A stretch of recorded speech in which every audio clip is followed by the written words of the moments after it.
Well, hello and welcome, everybody. I know a few of you, the people at the VA. I'm from the VA clinic. My name is Ginger Evans. I'm one of the primary care doctors at the VA. Um, and I have been asked by Dr. Overland and Dr. Golub to speak to you this morning about contraception, a very common topic that will come up in the outpatient setting, a very important topic, and I'm happy to talk to you about it today.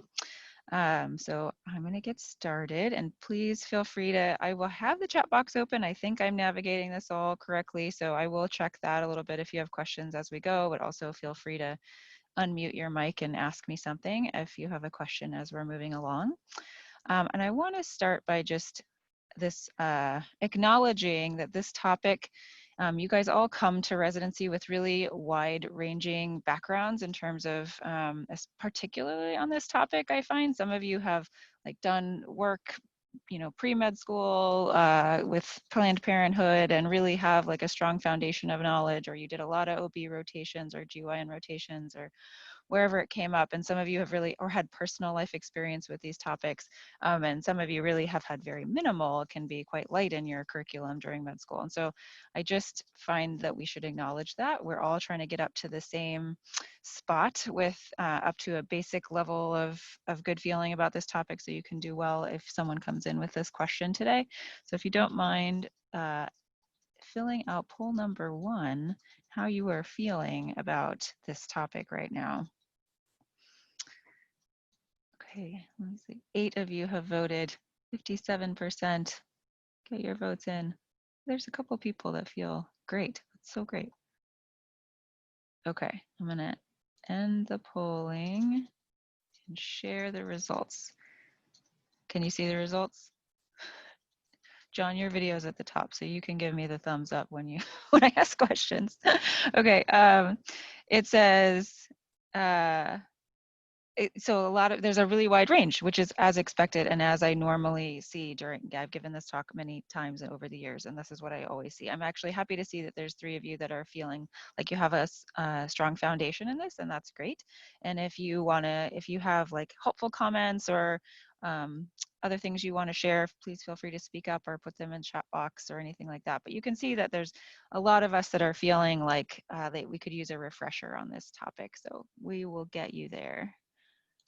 Okay, stop sharing results.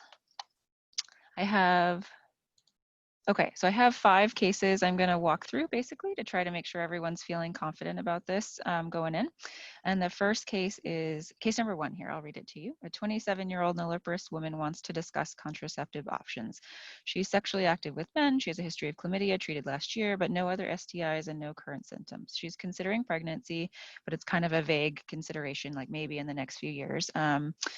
So she has used the pill, quote unquote, on and off over the years, but finds it hard to remember it consistently and is currently using fertility awareness and condoms. She tells you, I was wondering about the patch since I wouldn't have to remember it every day. So the first question I have, and you can just put your yes or no in the chat box, is do you think of the patch as a highly effective, long-acting reversible contraceptive? Is it that sort of top tier of effectiveness?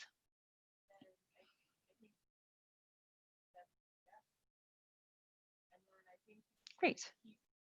I'm getting a lot of no's, and that's correct. If you were secretly thinking yes and didn't type it in the box, that's okay. We're here for you. So I have on this next slide is basically the WHO and the CDC put out this chart looking at ranking the effectiveness of different methods of contraception, and you can see on the left side, that up arrow, the top, the most effective at less than 1 pregnancy per 100 women years are those top tier effectiveness. So that's like sterilization, male or female, which is of course permanent. But in terms of reversible, it's just the IUD or the implant. Those are by far the most effective contraceptive methods we have to offer. And we'll talk a little bit more about the IUD, those two in a minute. But you can see that sort of second tier includes the pill. Also the patch, the ring, and the injectable, those are all, even though you kind of think of the patch as something you don't actually have to remember from one day to the next, you just put it on and then take it off again when you're ready for your withdrawal bleed, but it still doesn't have that same top tier effectiveness as the IUD or the implant. You can sort of think of it right there equivalent to the pill. And then the sort of lower tier effectiveness things like barrier protection, fertility awareness, withdrawal, etc. Okay, I wanted to take a second. I think the next thing is to just remind ourselves, what is it, when we think of hormonal, all of these things have the potential to have hormones in them. The IUD can just be a copper IUD, but everything else, except for the barrier protections, comes with hormones. And we want to just remember for a second, what kind of hormones are we getting in each of these devices? So what is it, estrogen or progesterone or both that come in the IUD? You can also put an E or a P in the chat box as your answer. Yes, progesterone. Oh, somebody is getting an O. That's not even one of the choices. So yes, so you get a progesterone with the IUD, or you can have the copper IUD, which has no hormone. And then what about the implant? P, correct. I'm seeing lots of P's. Excellent, strong work. And what about the injectable? Call it a depot shot sometimes. P's, yes, more P's. Okay, and then how do we feel about the pill? What do we mean when we say the pill? What do you get in there? Oh, B for both. Nice, Kim. It can vary, right, Erica? Depends. I like these answers. Okay, so the pill, usually when we say the pill, most people are talking about a combination oral contraceptive pill, just in common vernacular. So that would be estrogen and progesterone together. There is a pill, everyone's right, it depends. There is a pill that's progesterone only. Usually people will call that out as the progesterone only pill, or they'll use the brand name like the mini pill or something like that. So usually people will kind of specify in their language if they're talking about progesterone only pill, and when they're talking about the pill, they're actually talking about the combination oral contraceptive, which has estrogen and progesterone. What about the patch? What's in there? Both. Yes. So just like the pill. What about the ring?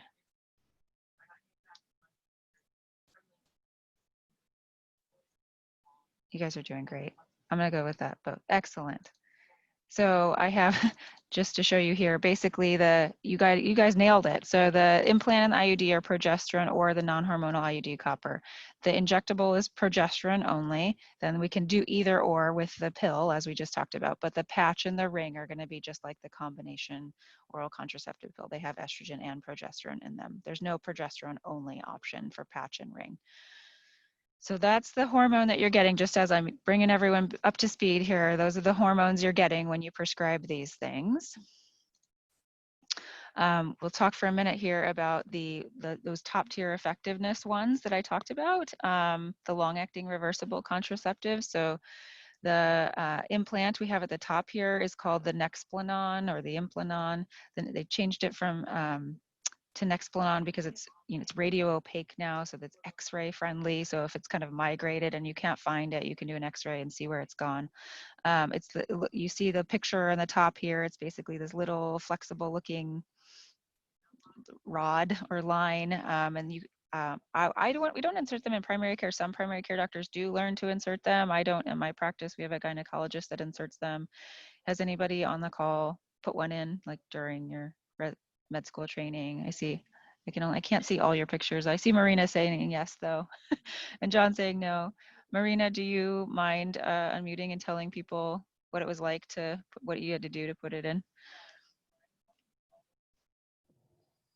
Sure, it was actually pretty simple to put in. It comes in like a device that's already like packaged with the Nexplanon. And you basically just like numb up the skin in the arm, like right here. And you insert it.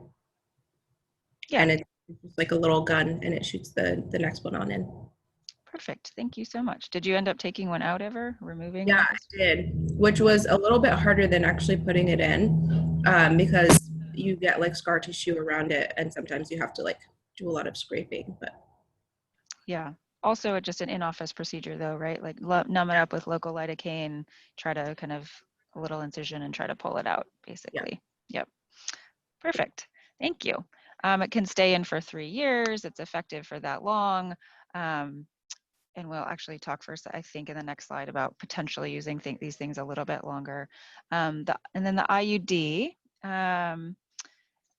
we all talked about has progesterone in it. At the bottom you see is the copper IUD. Sometimes the brand name is Paragard. You'll hear that. The Paragard IUD can stay in for 10 years.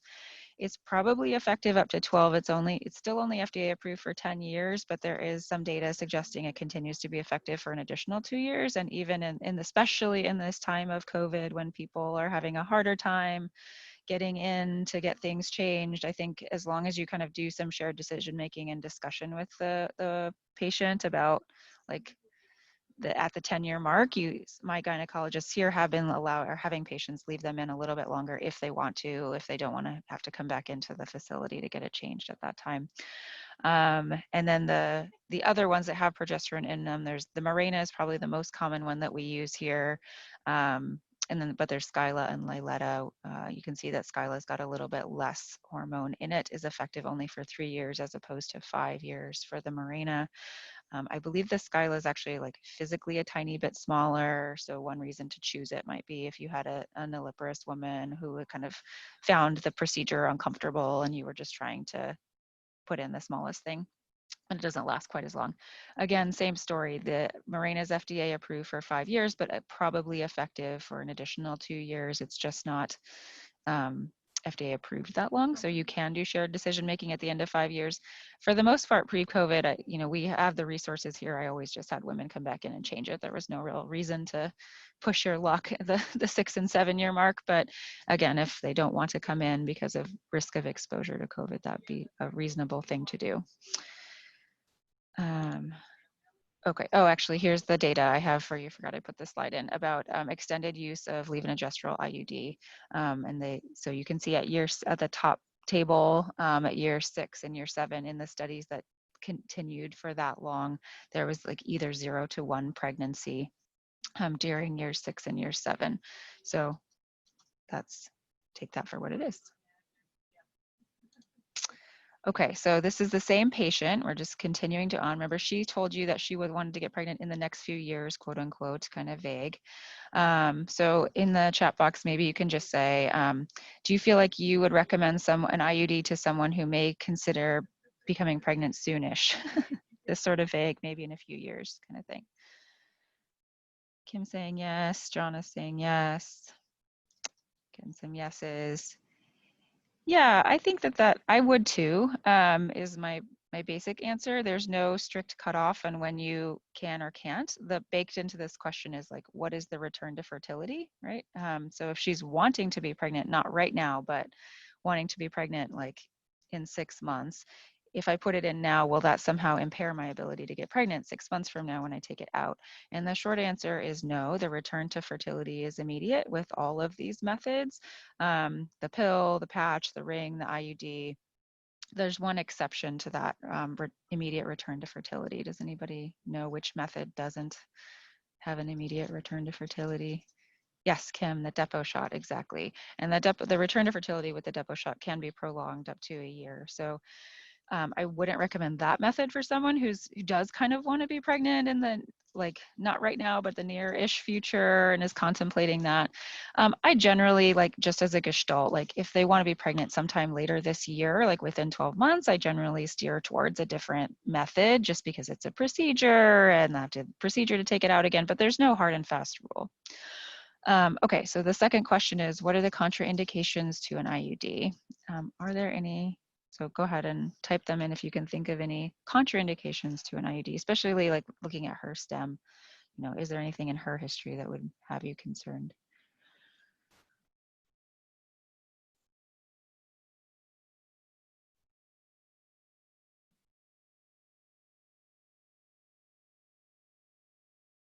Great, so I see some question marks around the infection question. Is that a contraindication or not? Or maybe you would ask more questions than I've presented here for her. Okay, so to address that, I would say, high risk sexual activity is not a contraindication. A history of STIs is not a contraindication. A current active STI right this second would be a reason not to put it in. So if you were diagnosing her with gonorrhea right now, I wouldn't put it in today at the same visit. I would treat her for her gonorrhea and then have her come back to put it in if that's still what she wants to do. And in my system at the VA, when we refer them for an IUD, they ask us to do a urine test for gonorrhea and chlamydia at that time of the referral, just to make sure. But it's, when they first came out, there was a lot of concern about an increased risk of pelvic inflammatory disease and stuff like that, and that really hasn't borne out. In fact, when women come in and have an IUD in place, and they come in now with a new onset gonorrhea, you don't necessarily you can just treat through that. You don't have to remove the IUD. You can treat through that with sort of close follow-up and only remove the IUD if they're not resolving or if they're having complications. And then high-risk sexual activity, there's also concern out there in the world that by putting an IUD will increase high-risk sexual activity in young women, and that's been shown to not be true. I see another question in the chat box about what about bleeding. If you had someone with sort of abnormal uterine bleeding that you hadn't yet worked up, so you hadn't figured out whether they've got a huge fibroid or a cancer or something like that, you would wait to put in the IUD until you had worked up their abnormal uterine bleeding, if that's what the question is about. Because the only real contraindications here are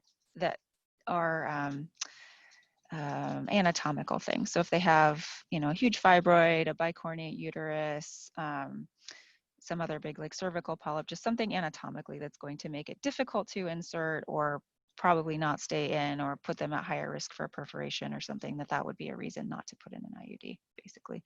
That's like more or less the one main contraindication. Okay. Moving on to case number 2. A healthy 23-year-old woman comes in for contraceptive counseling. She has never been on any contraception, but has a new partner and would like to start.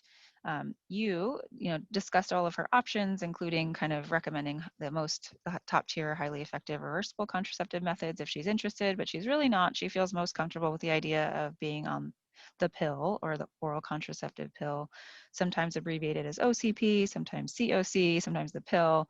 These are the ones with estrogen and progesterone in it. Okay, great. She wants that. You've decided on that after talking about the various options, and now it's time you need to actually write a prescription. Which pill are you going to prescribe? So maybe if you don't mind just in the chat box putting what you think you might prescribe or anything you might be thinking about to make that, how you would make that decision, if you can't say what you would actually do.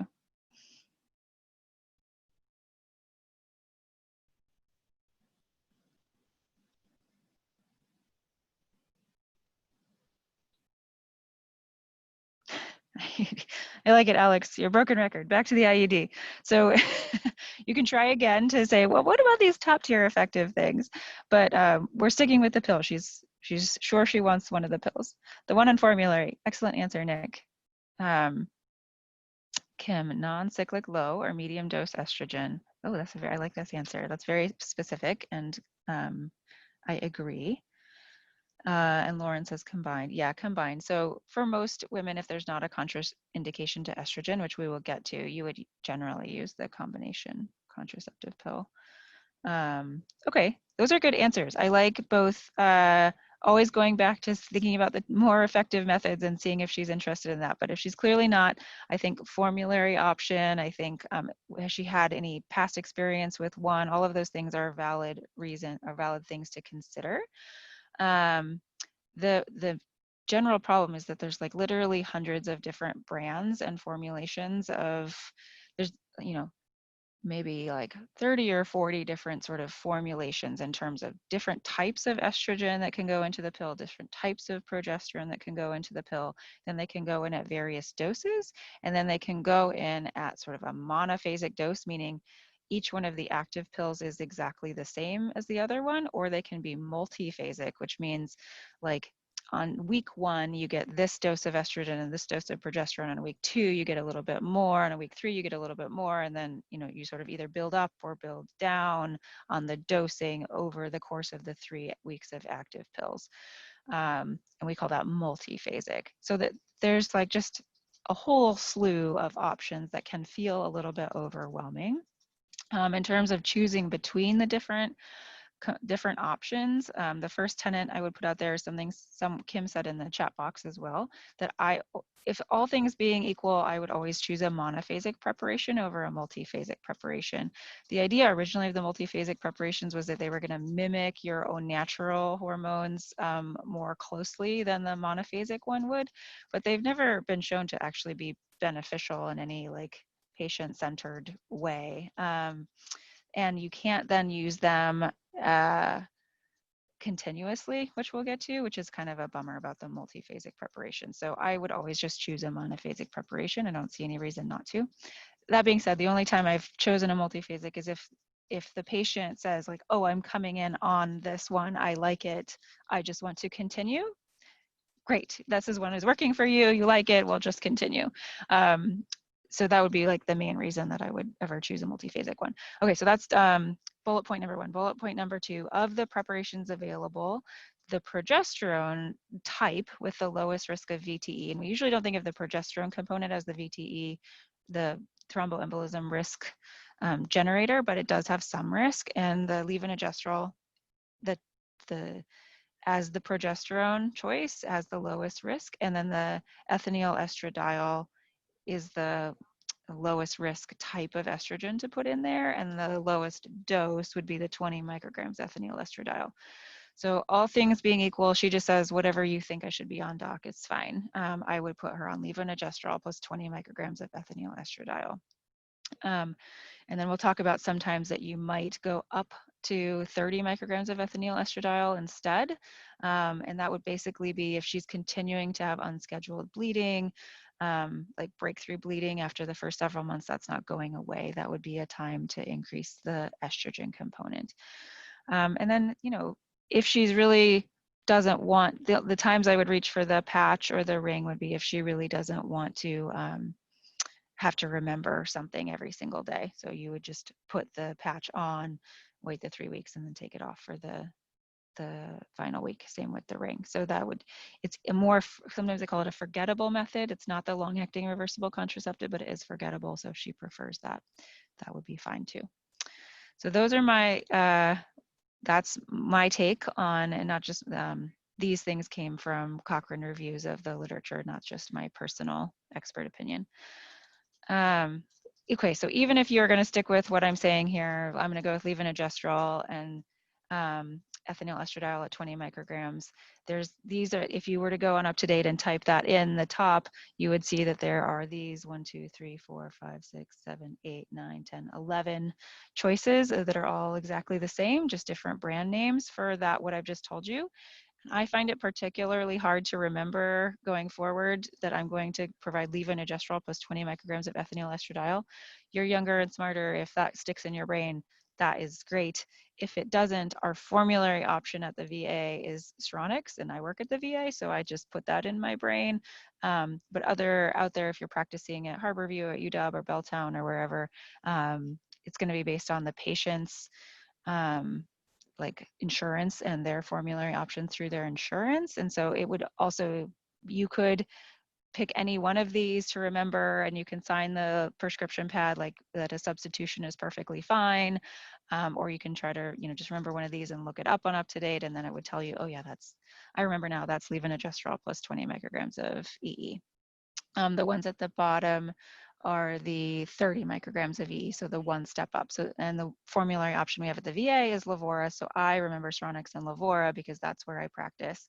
But you can choose any one of these that you're going to try to remember, as so that you have one in your back pocket that you could prescribe if she's coming in just saying whatever you think is fine.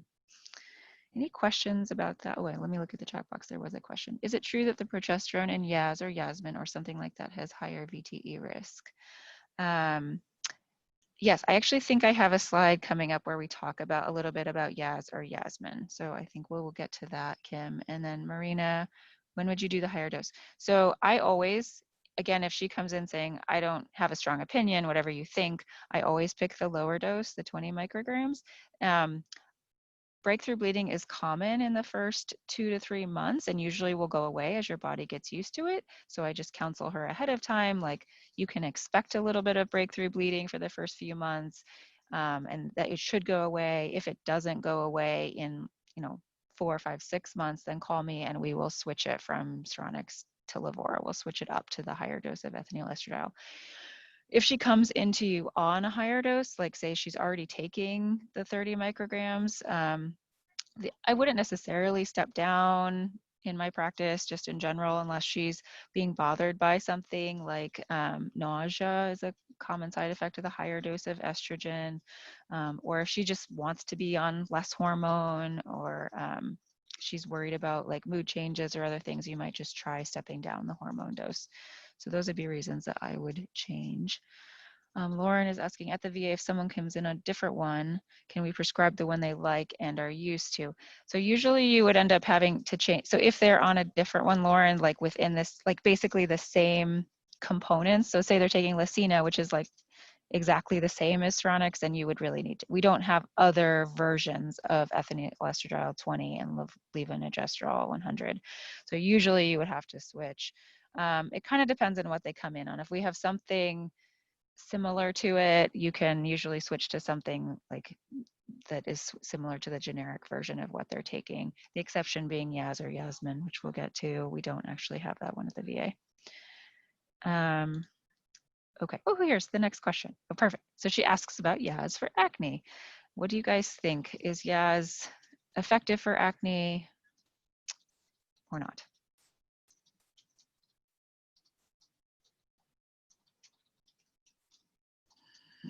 People are scared. Question mark. Kim, yes. It's okay. It's okay if you guys don't know. No clue. Okay. Well, has everyone at least kind of seen commercials? They're not as common anymore, but there used to be a lot of commercials for Yaz for acne. Slightly different from Yasmin, which I think got taken off the market. But basically, my teaching point for you is that every combined hormonal contraceptive, anything that has estrogen and progesterone in it, is going to improve acne. So the estrogen component is going to make acne better, and the progesterone component would theoretically make the acne worse. But it's just that there's like the estrogen wins on balance in these combination pills, and so acne gets better kind of regardless of which combined oral contraceptive you put her on, or the patch or the ring. In addition, there are other non-contraceptive benefits to things that have estrogen and progesterone in them. It can decrease the risk of endometrial cancer, ovarian and colorectal cancer. It improves acne, which I have mentioned here, and it can improve dysmenorrhea, so pain with menstrual cycles. So anything that you put her on is going to help that. But the Yaz in particular, remember I said that all things being equal, I always use levonorgestrel as my progesterone component. The Yaz actually has a 4th generation progesterone in it called drospirenone. And the drospirenone has less progesterone, less androgen activity in it. It has more mineralocorticoid properties, so it's more akin to spironolactone. So it's got less of the, if you're thinking of it as a balance, it's got less of the bad stuff. So it's going to potentially be even better for acne than any of the other choices that you would put her on. It has some potential to increase your potassium level, because kind of like spironolactone can increase your potassium level. And the package insert kind of has a vague recommendation for monitoring potassium levels. That being said, the risk of a high potassium in an otherwise healthy young person, who's usually who you're prescribing these medications for, is really, really low. I know some people don't monitor, very frequently, maybe once. Kind of like if you've ever been to lectures, we talk about spironolactone in young healthy women with PCOS.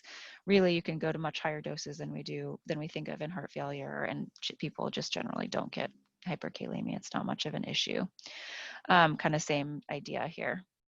So we don't actually, we don't have Yaz at the VA, so I never end up using it, but that's the deal with Yaz. And I think that other medications work too, so we just do a lot of counseling about that. She wants to know about continuous use of her OCP. So how would you counsel her there? And I guess I will just tell you the answer.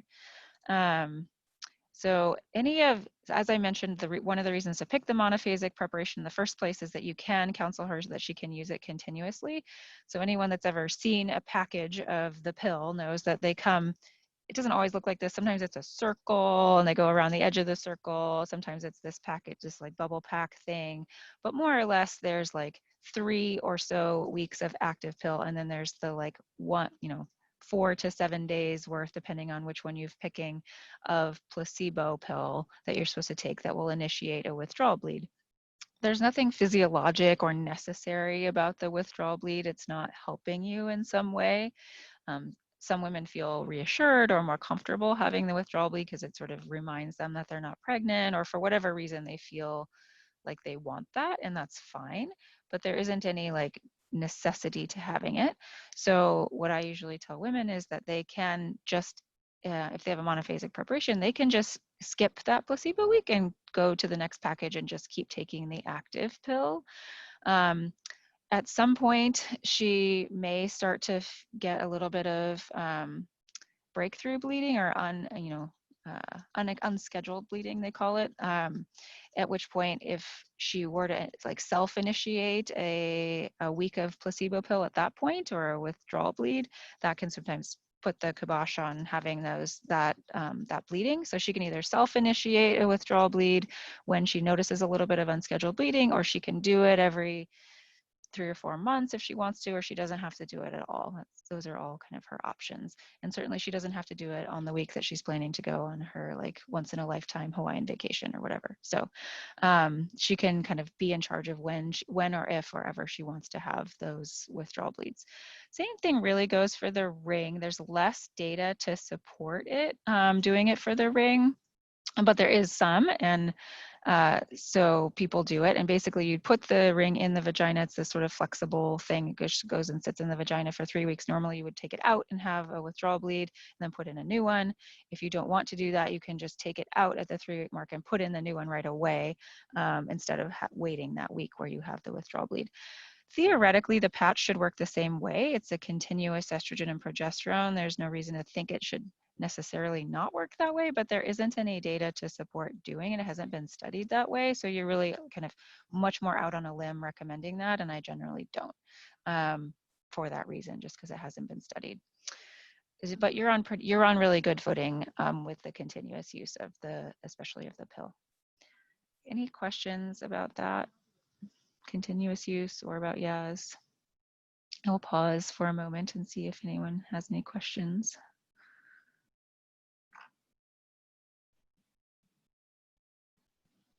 Oh, that's interesting, Kim. I don't know. I've always told them 3 weeks, because that's when you would normally make the switch. She's asking if you can leave it for 4 weeks. I will look into that and get back to you. I've always just said the 3 weeks. Okay. Well, feel free to put more questions if you've got them. I will check them again in a moment. So you write out a prescription for monophasic OCP. You pick that one we talked about. You counsel her about her options for continuous use, reassure her that this will help with her acne. And then she mentions that her mother had breast cancer, and you kind of have a moment of panic. Oh my gosh, that seems like something I should remember. Is that a big deal or not? Did you make a mistake? How am I going to figure out if this is a contraindication? Okay, so I think for the sake of time, you can just think to yourself how you're going to figure out if this is a contraindication, and I will tell you what I would do. So I generally think of it in these 3 major buckets. I know the main risks, like major risks that come with combined hormonal contraceptives. The first one that everyone usually has in their head is the VTE risk of DVT or PE. The absolute risk is very low, but the relative risk is there. So anything that sort of triggers my mind to think like this might also be a risk factor for DVT or PE, then I start to like think about it or worry. They have a history of their own DVT, they have family history of DVT, they smoke, they're like have an underlying condition that is a chronic inflammatory state like lupus or IBD or endocarditis or something like that would make me like already think DVT might be at a risk for them, and then I'm going to add this. That's something I'm going to think about as whether this might be a contraindication. The second and third one that I think I see residents considering or remembering to consider less is the cardiovascular risk of these medications, so heart attack and stroke. Again, the absolute risk is very low, especially because these are often otherwise young women. But anytime you're thinking they have an underlying condition that puts them at higher risk of cardiovascular event, like diabetes, hypertension, family history of heart disease, hyperlipidemia, that's going to trigger me to go like, oh, I should look that up. Is that something I'm supposed to worry about or not? Again, an inflammatory state.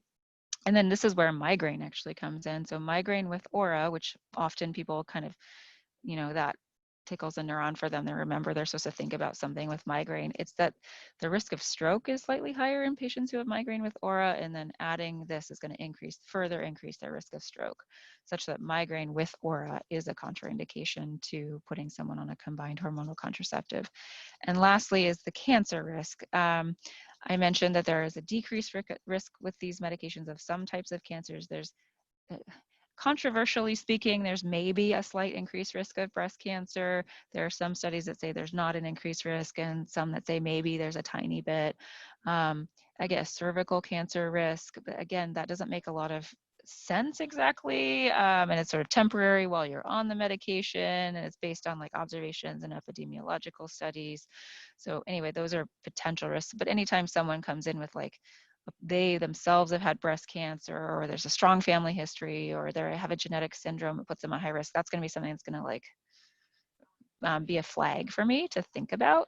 And then I just remember those buckets, and then I remind myself I cannot possibly remember all of the different contraindications, and it's okay that my brain doesn't work that way. Probably most people's don't. And I have this app on my phone. It's called the medical eligibility criteria.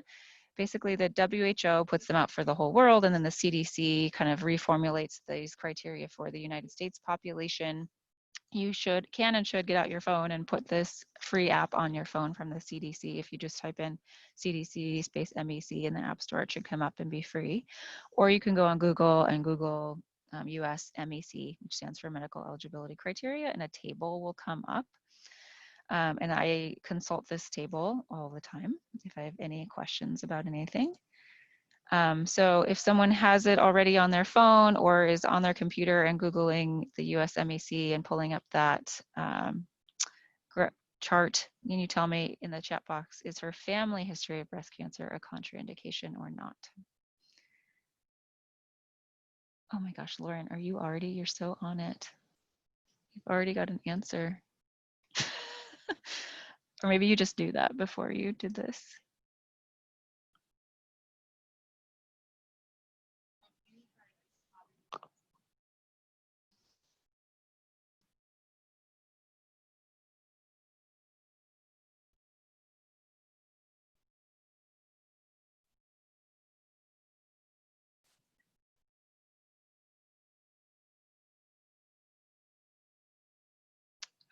Are people finding it? It's like category 1, I think. Yes, exactly. So it comes in, here's the table if you had went on Google instead of on your phone, but it's the same information, just a different format. It comes in four flavors, 1, 2, 3, and 4. 1 is, total green light, no problem. 2 is, oh, there's some risk, but the benefits outweigh the risks. 3 is, well, relative contraindication. That's the pink one. Risks probably outweigh the benefits, but you could do it in a pinch. And a 4 is an absolute contraindication, like you are not justified in prescribing this medication. And so her family history of breast cancer, just as Lauren, I think maybe knew without looking up, is not a contraindication in and of itself. So that is reassuring. You didn't need to panic after all. But you can always look these things up, like a million different permutations of things will come up and you can't remember all of them. So here I've circled it, basically her family history. She's still a 1, you're okay prescribing this medication. Okay, so case number 3, you're inheriting a 41-year-old woman onto your panel, is pretty healthy, non-smoker. She's been on that Stronix or that levonorgestrel with 20 micrograms of EE that you prescribe. She likes it. She wants a renewal. Here's her past medical history. Does anything there flag you as unsafe? Are any of those, is obesity, hypertension, migraine without, or are any of those contraindications, basically? So again, consult your table or your phone.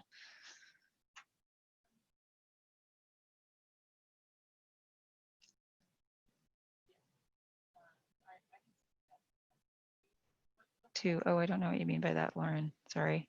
I forgot the way I asked the question might be, oh, it is a 2. Which one is a 2, the obesity or the hypertension? Or the migraine without aura?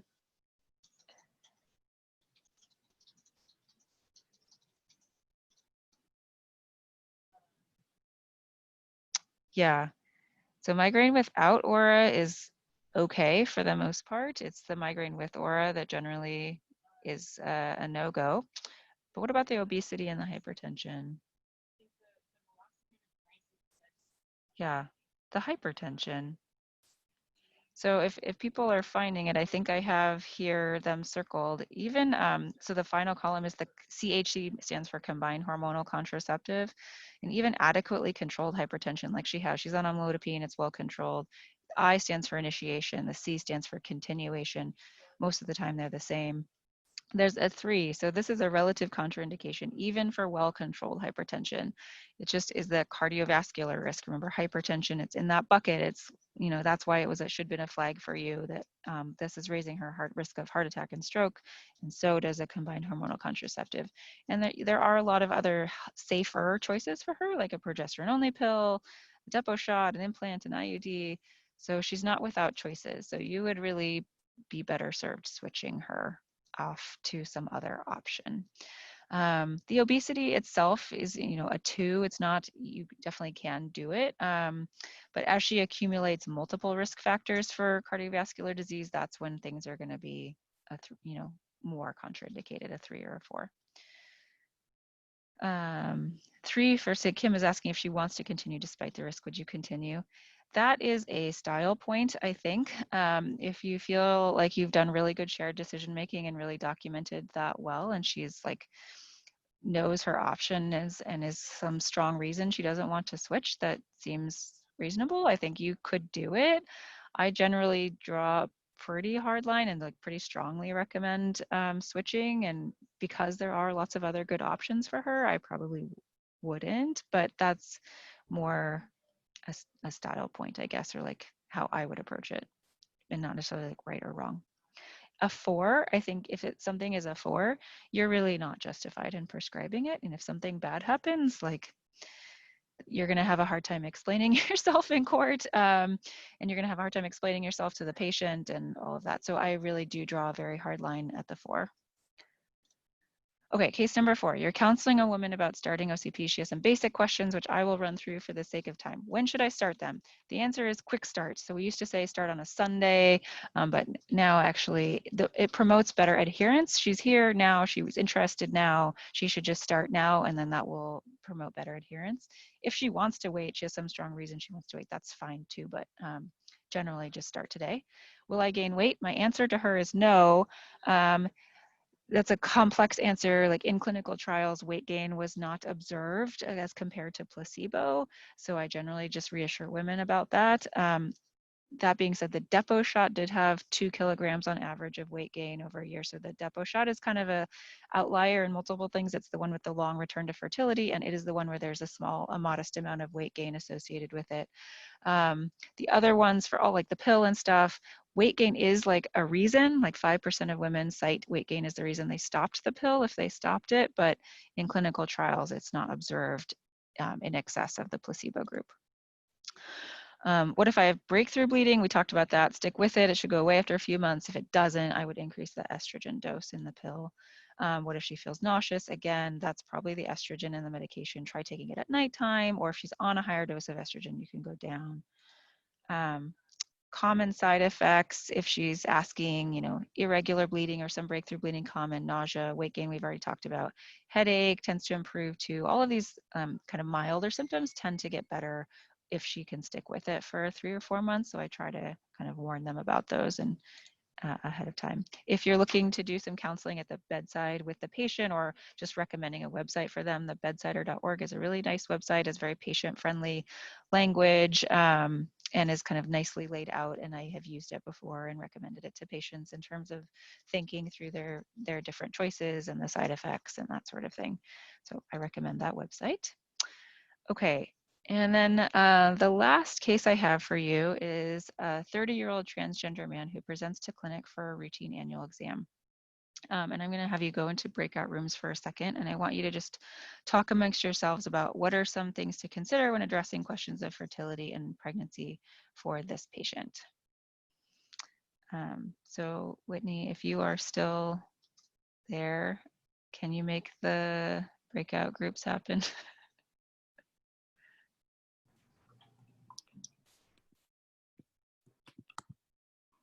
They're coming back. I see at least many people. Okay, I think you're all back. Great. Would someone from one of the groups, a spokesperson, if you will, mind mentioning just something that you guys talked about?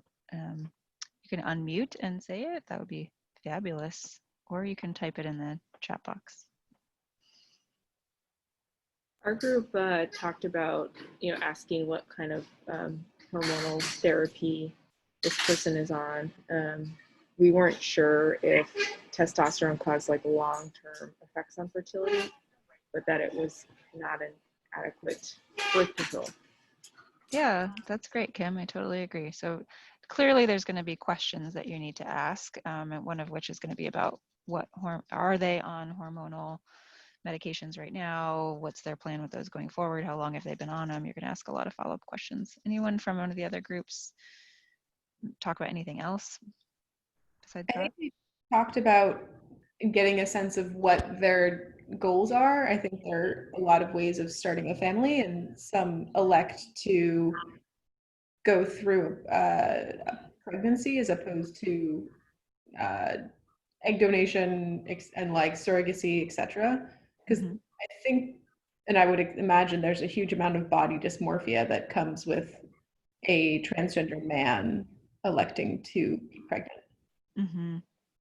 Yeah, good. So thank you for bringing that up, that they approaching it with just sort of genuine curiosity and openness, and what is it that what are their thoughts going forward on this? And there are acknowledging there are lots of different options and avenues for them. Okay, does anyone else want to comment? Maybe one more comment on what their group talked about?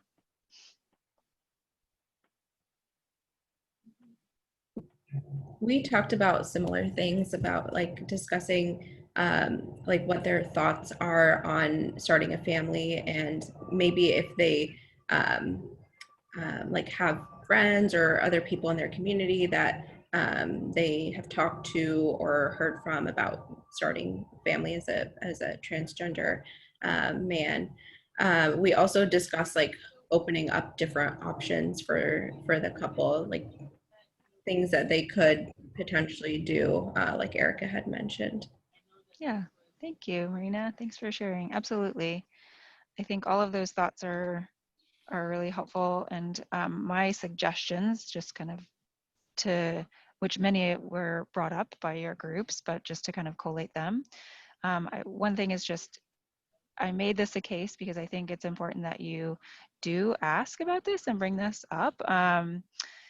Try to communicate well in a caring, non-judgmental, with a non-judgmental attitude, of course, that I know that you all would bring to that. And just as people, Marina and Erica were both mentioning, kind of not bringing assumptions to the group about who their partner is, or what kind of anatomy their partner might have, or what they do or don't want. They may want a family, they may wish for pregnancy, they may not want a pregnancy, they may want to start a family not through pregnancy, sort of just approaching this with a real openness, and then kind of doing your best to be using their preferred pronouns and their and anatomical words, kind of following their lead on how they like to refer to this. So some transgender men that do become pregnant like to talk about like chest feeding or other things as opposed to breastfeeding. And as someone mentioned, how this could bring up body dysmorphia kind of thoughts or feelings. So just trying to follow their lead in terms of your conversation.